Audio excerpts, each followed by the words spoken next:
পদ্মা সেতু এবং আশেপাশের জেলায় যেসব প্রাণী আছে এবং পদ্মা সেতুর আশেপাশের যেসব প্রাণীদের বিচরণ আছে সেসব প্রাণীদের কিন্তু আসলে নমুনা রক্ষা করা হচ্ছে এবং ভবিষ্যতে যারা আসবে তারা কিন্তু দেখতে পাবে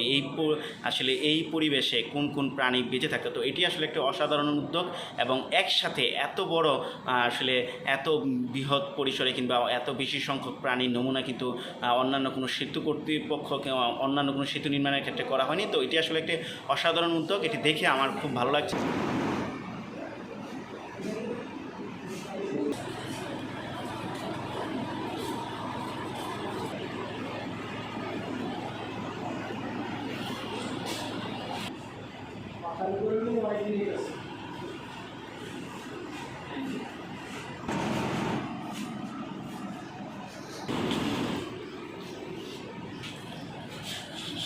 আসলে নমুনা সংগ্রহ করা হচ্ছে, এটি কিন্তু দেখতে খুবই সুন্দর এবং পদ্মা সেতু কর্তৃপক্ষ যে উদ্যোগটি গ্রহণ করেছে জাদুঘর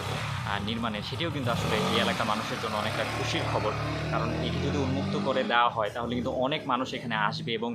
এই এলাকা সহ আশেপাশের যে জেলাগুলো রয়েছে সেখান থেকেও কিন্তু এখানে বিভিন্ন প্রাণীর নমুনা সংগ্রহ করে রাখা হয়েছে এবং এই নমুনাগুলো কিন্তু খুবই নিখুঁতভাবে রাখার কারণে কিন্তু দেখতেও খুব সুন্দর লাগতেছে এবং এটি যদি আরও বড় পরিসরে করা যায় তাহলে কিন্তু একটি বড় সাফল্য আসবে পদ্মা সেতুর ক্ষেত্রে।